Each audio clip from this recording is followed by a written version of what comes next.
Good day guys, another day, another video. So, in this video, I'm gonna show you how to adjust the output voltage of this DC converter. So, this model is LM2596 DC converter. So, the input voltage is ranging from 3 volts to 40 volts DC.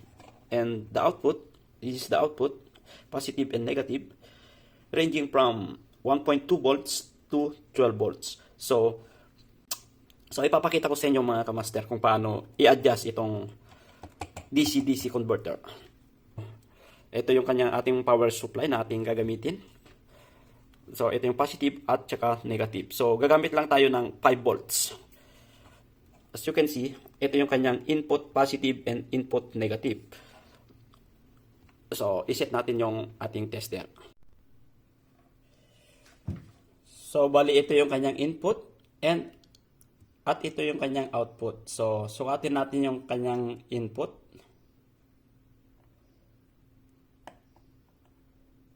So, meron tayong 5 volts na nasusukat sa kanyang input.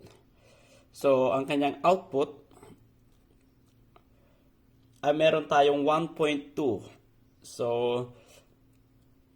para mapataas natin yung kanyang output ay pihitin lang natin ito ng clockwise.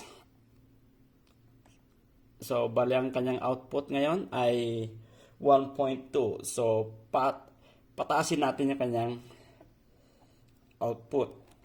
So, ganito lang mga kamaster.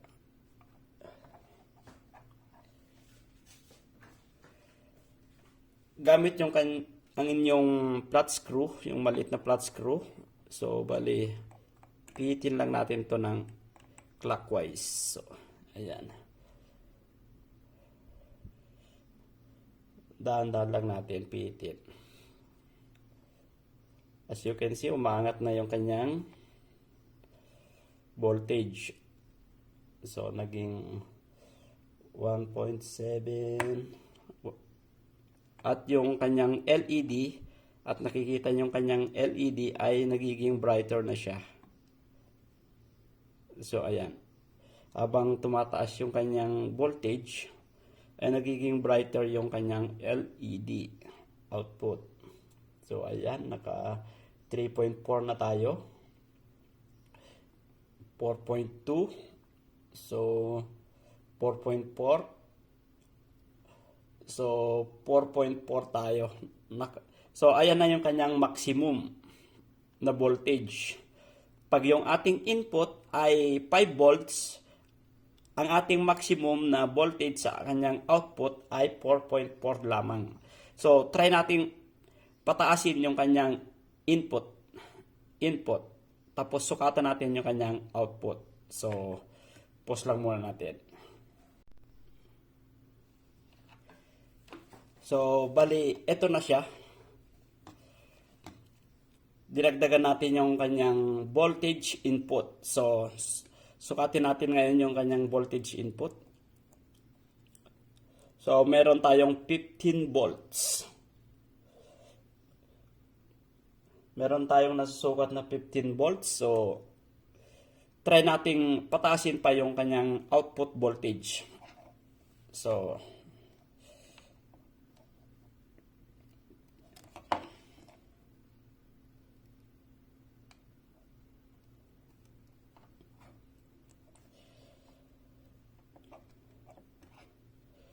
ang kanyang, as you can see, ang nare-reading na natin ay habang tumataas yung kanyang input voltage, ay tumataas din yung kanyang output voltage. So, ganun lang. So, adjust pa natin yung kanyang voltage.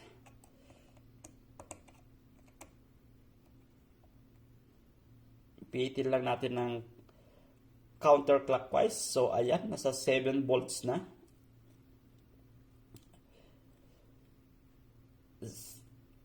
Nasa 8 volts na tayo. Ayan, pihitin lang natin ng counterclockwise. So, as you can see, sa ating LED ay more brighter na siya.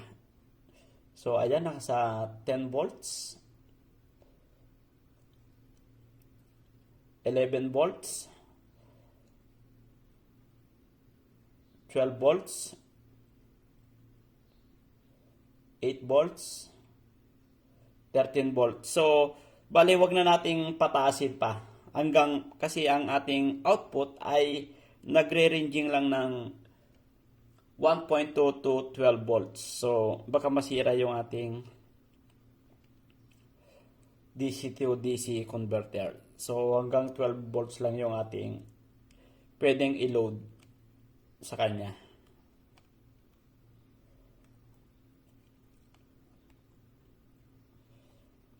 So, ayan, 12 volts.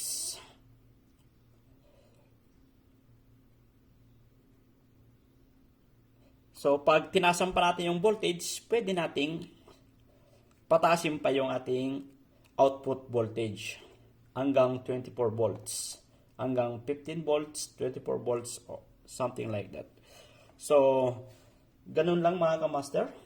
Sana nagkaroon kayo ng konting idea dito sa aking video.